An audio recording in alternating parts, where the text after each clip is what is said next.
Les derniers gardiens de phare du Trégor, ou la fin d'un métier. Aujourd'hui, ils sont encore 5 à avoir exercé ce métier.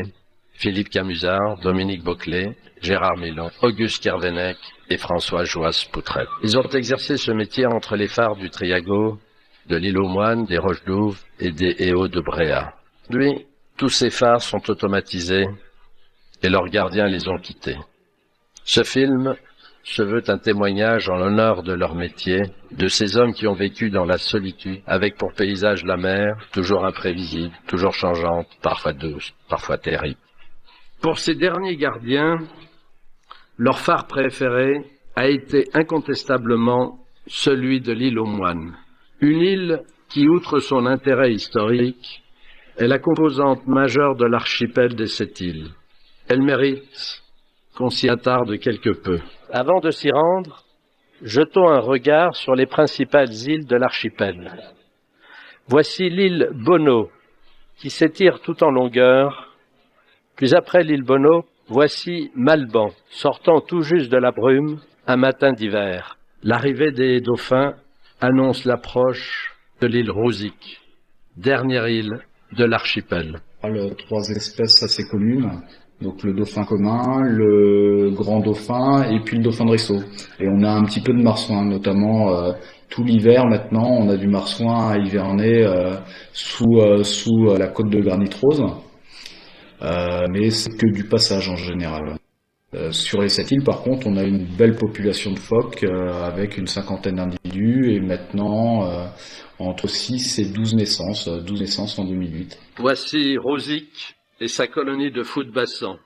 Ici, ils sont des méridionaux. Il s'agit en effet de la colonie la plus au sud pour ce grand oiseau marin, noir et blanc, dont l'envergure atteint 1,80 m. Les fous sont arrivés en Bretagne à la suite de l'expansion de l'espèce dans les îles britanniques, elle-même concomitante de l'arrêt de sa chasse. Au fil des décennies, grâce à une protection efficace et rigoureuse, la colonie des 7 îles s'est développée sur l'île Rouzic. Les foot-bassans sont de grands voyageurs. En hiver, on en retrouve jusqu'en Méditerranée et même dans les eaux d'Afrique tropicale.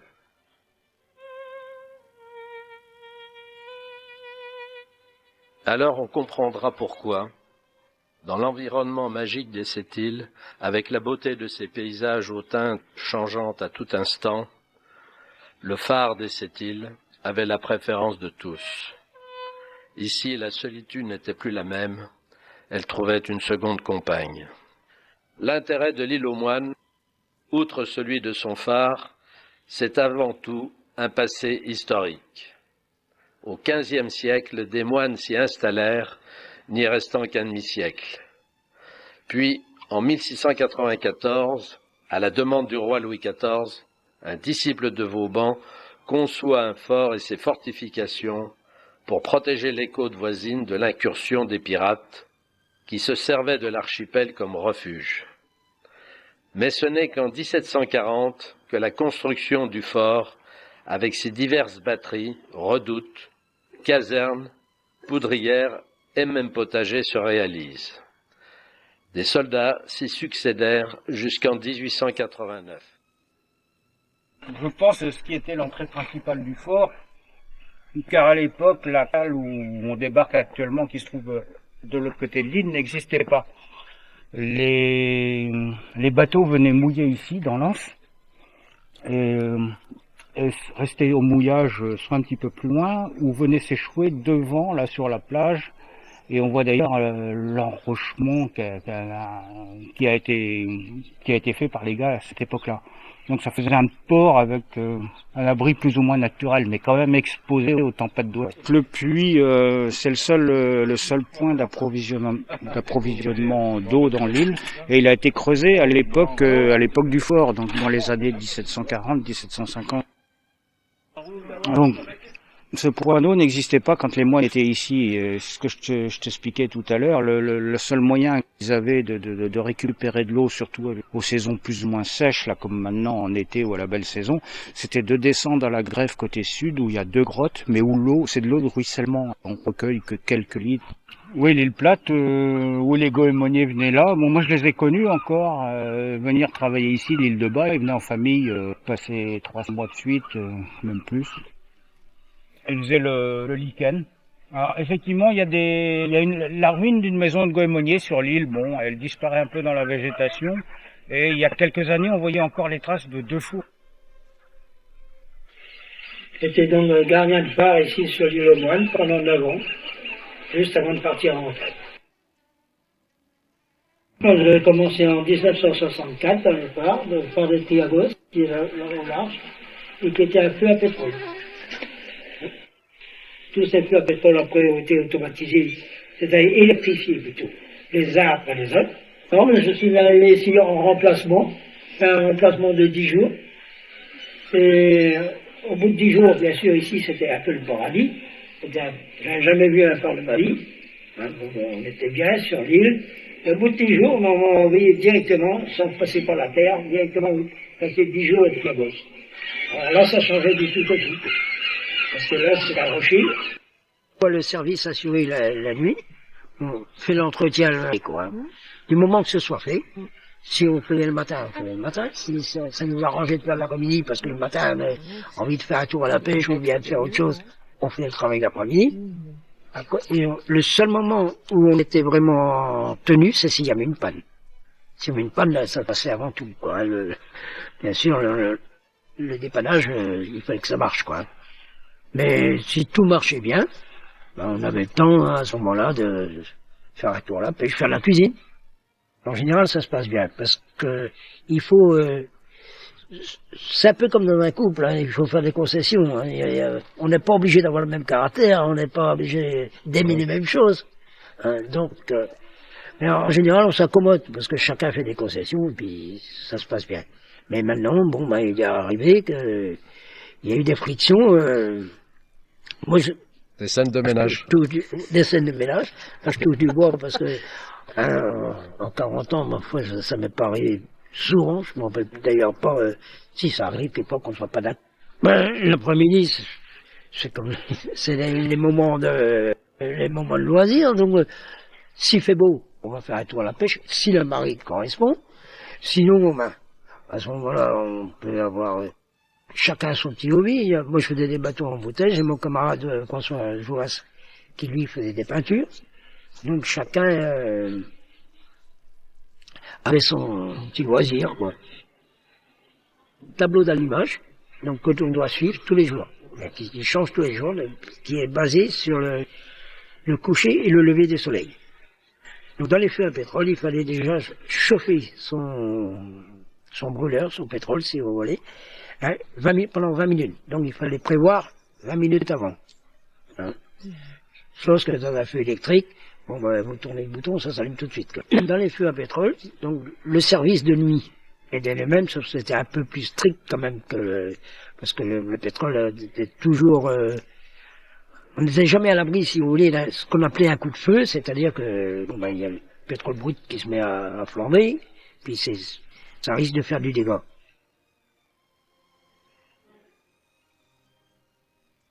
Ici, nous avons la salle à manger. La cuisine, avec un téléphone qu'il faut pour faire un cuisine. Et toujours une belle vue sur la mer. Ici, une chambre. Il y a 3 chambres identiques, comme ça pour les gardiens. Il y a une chambre identique, toujours la vue sur la mer. Bon. Et ici, une plus grande chambre, ce qu'on appelle la chambre de l'ingénieur. Chaque phare avait en général une chambre prévue pour le passage de l'ingénieur. Donc une chambre plus grande, avec une grande lit, avec un cabinet de toilette. Ici, l'atelier, là, que je me sers après pour faire différentes toiles. Là, on avait à peu près tout ce qu'il fallait là, pour réparer les... On appelle la salle de veille. Donc, c'était gardé, une veille était automatique, il y avait un gardien en permanence à faire un quart. Donc, il faisait son quart ici. Donc, le gardien faisait son quart ici. Donc, à l'époque où c'était automatisé. Autrement, il y avait la VHF à disposition. Puisque le téléphone n'existait pas.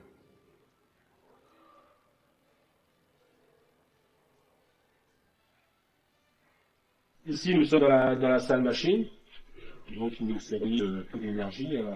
Au départ, il y a les éoliennes qui rechargent un jeu de batterie. On a 2 groupes électrogènes pour pallier au manque de vent.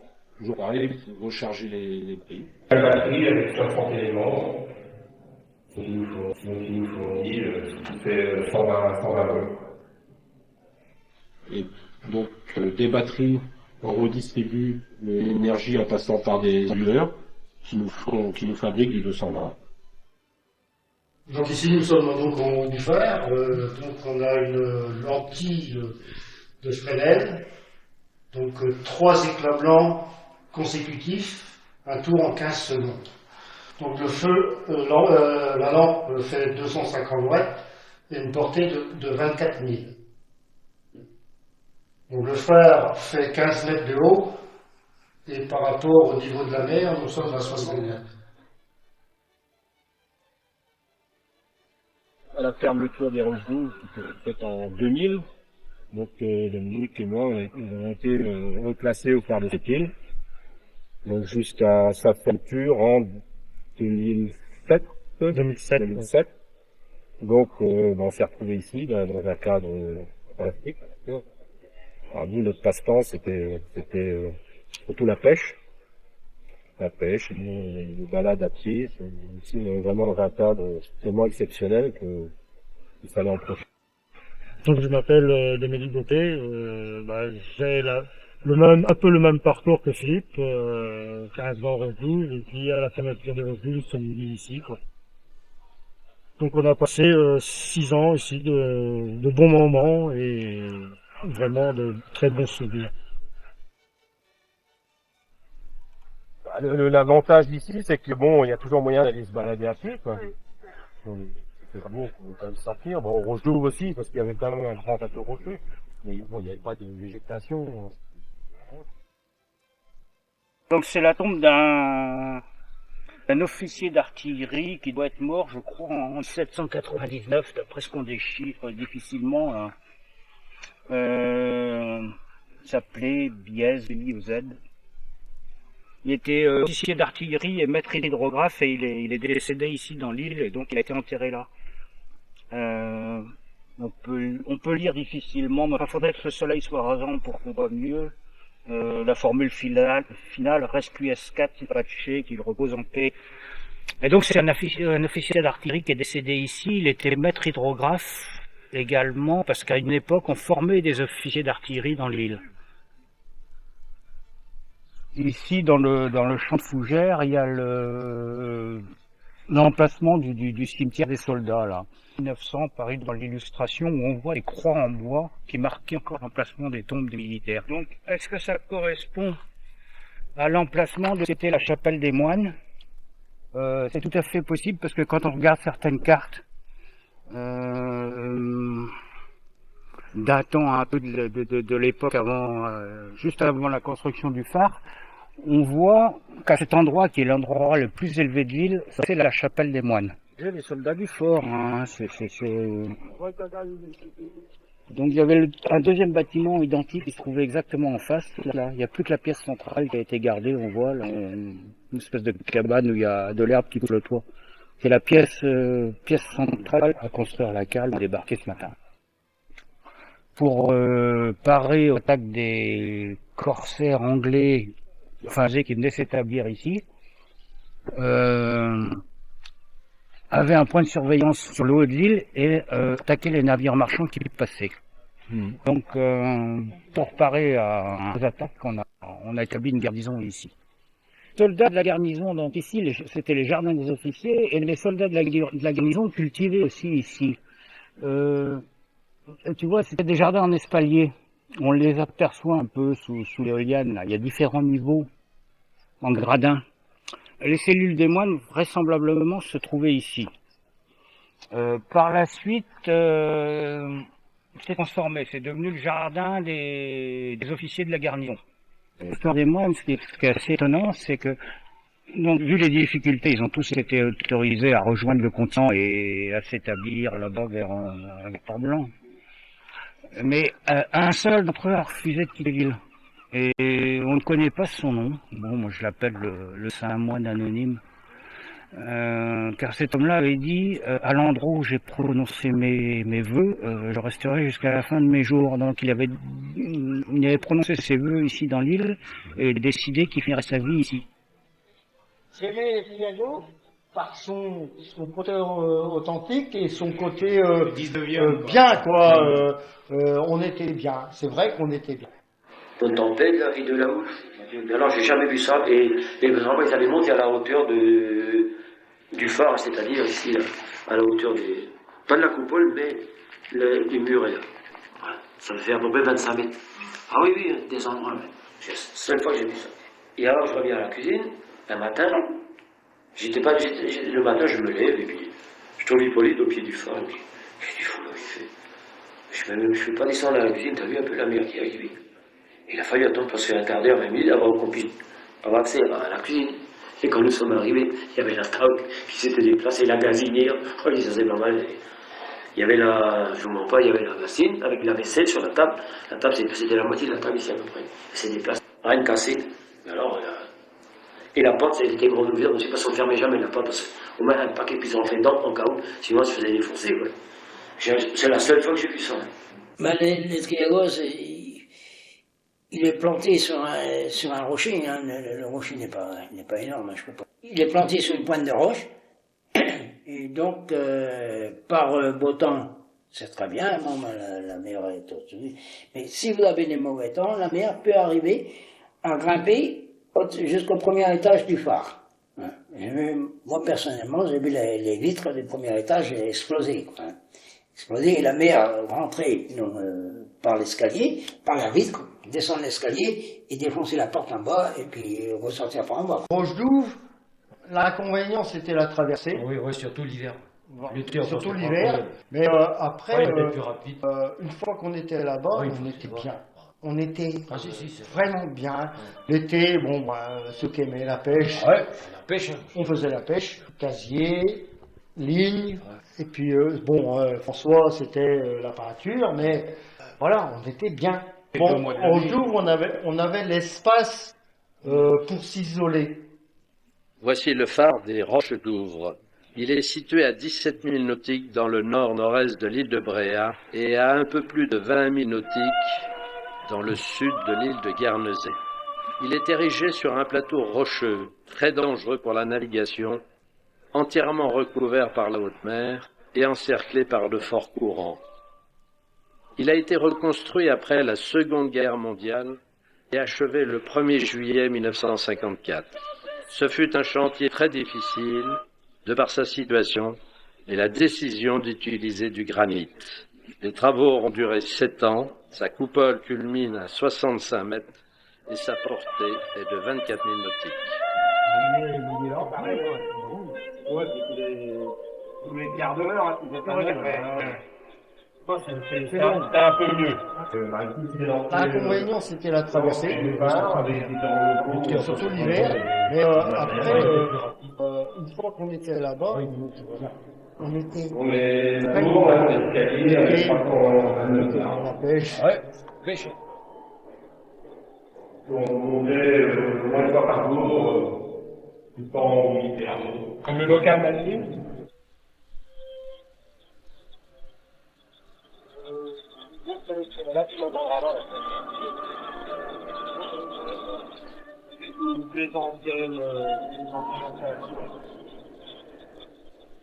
C'est ce qu'on appelait la salle radio. Vous avez le bureau. Et avec un échelle. Ça, c'est pas nous, l'équipement, là, ça, c'est le top proche de Bourg.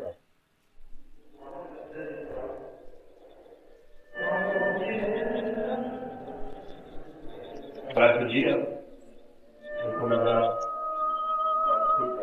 fait tout pour pouvoir. Vous voulez un prenable? Notre feuille, là, notre univers qui sert à monter tout le matériel. Hein.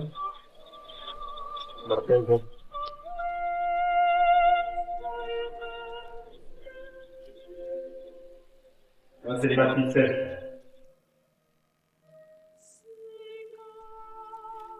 Tout le tour.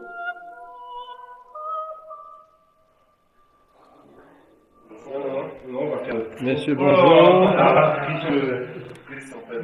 Le plus simple, c'est que tu te présentes. Hein. Quelle heure la casserole? Un ragoût. Un bourguignon. Un bourguignon. Un bourguignon. En Bretagne, on fait un bourguignon. Ah oui. Ah bon? Le tour du phare.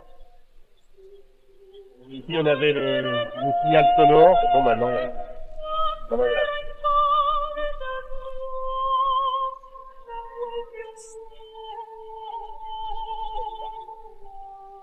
C'est un œil parce qu'ils sont en train de partir de la note, là.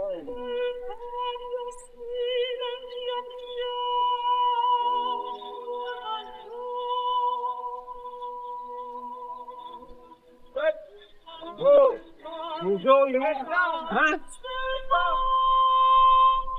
C'est que le phare n'est plus gardé. C'est les cormorans qui ont élu domicile ici. Parce qu'avant, c'était propre, il n'y avait pas de viande d'oiseaux, et là, dedans, il y en a partout. Donc, quand on regarde le phare, ils sont pas très contents, les cormorans.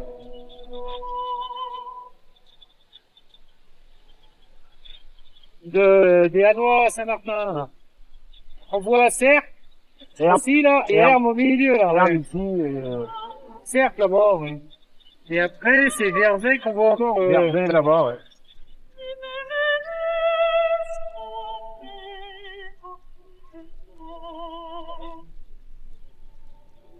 Les champs. Il y a 4 chambres qui donc, moi, quand j'étais gardien, c'était ma chambre. 15 ans, là.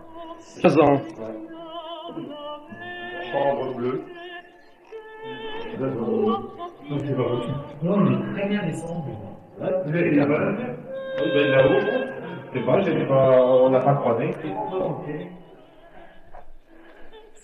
Avec les panneaux solaires.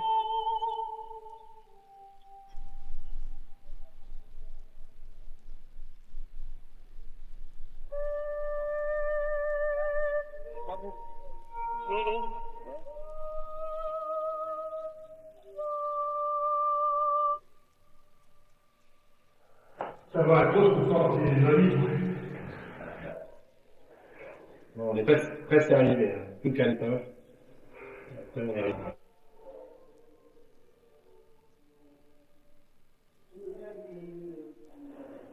Ici, c'est à long terme, l'optique. On appelle ça l'optique. Ici, c'est un petit clou. Il y a 2 ans de 70 watts. Et qui donne un état blanc toutes les 5 secondes. L'optique, il se secoue. Il y a les mêmes caractéristiques que le principal. Donc là, on voit bien la petite lampe, on peut prendre l'image. Donc, il y en a une dans chaque optique. C'est un casé. Voilà, c'est la magie. Gardien de phare, c'est pas un métier. Il faut dire que c'était une chose qui était très très dépréciée à l'époque. Mais je peux te dire que quand j'ai commencé en 74, on partait dans notre phare, là que ce soit au Héo, Grand Légion, Roche-Douvre, on était oubliés du monde entier. Personne ne s'occupait de nous.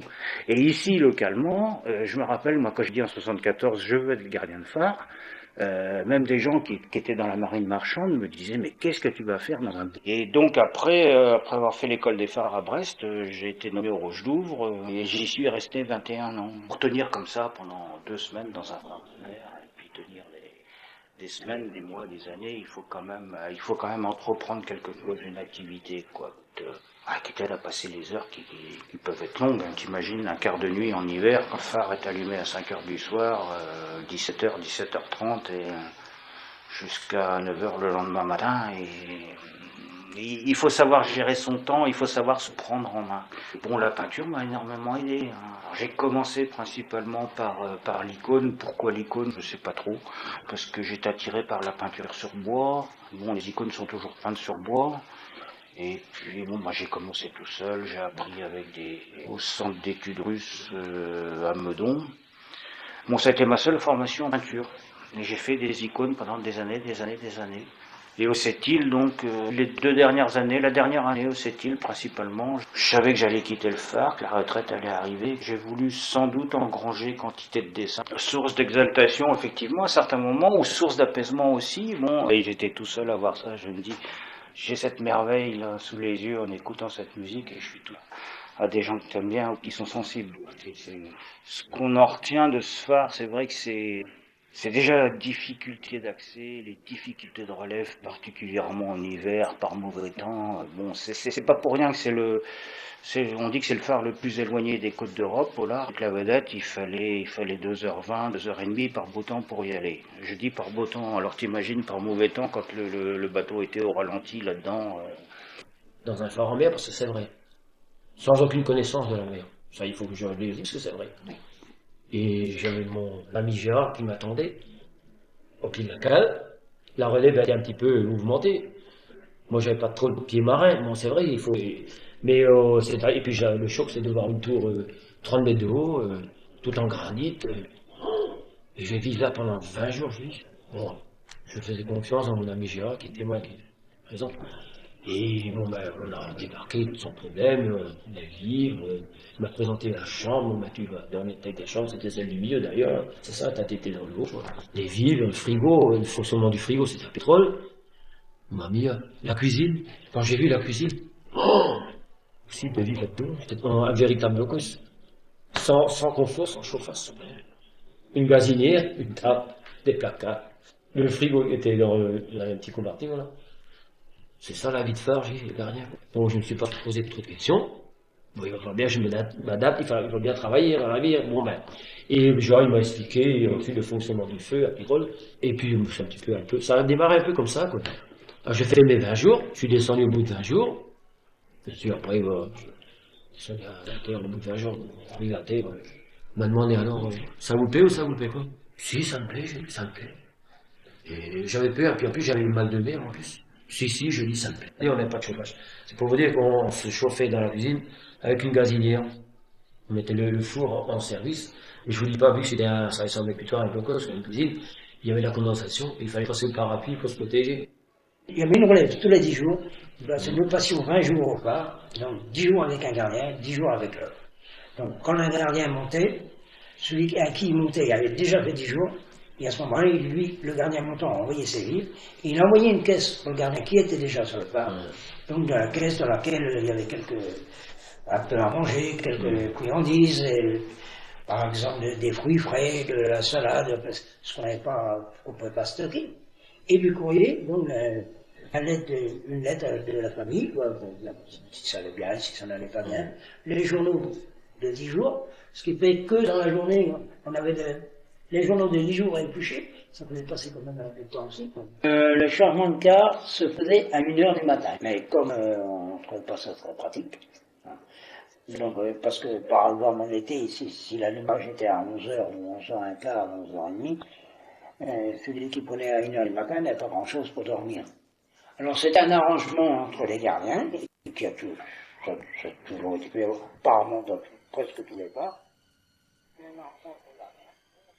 Changement de quart à 3h du matin. Comme ça, celui qui était venu le soir, il avait quand même jusqu'à 3h du matin de veille, et l'autre avait jusqu'à 3h du matin de sommeil. Et à 3h du matin, il se levait, et il était de service jusqu'à midi le lendemain. Les derniers gardiens des Sept-Îles sont descendus en novembre 2000. Donc le métier de gardien de phare a beaucoup évolué, puisque maintenant ils sont donc positionnés sur des tâches d'entretien, sur site, d'entretien à distance. On est loin de l'imaginaire du gardien de phare qui bravait la tempête dans son phare. Effectivement, de ce point de vue-là, on peut considérer qu'on a un peu perdu dans l'imaginaire collectif. Par contre, les tâches qu'ils effectuent actuellement sont au moins aussi importantes que le métier qu'ils avaient précédemment.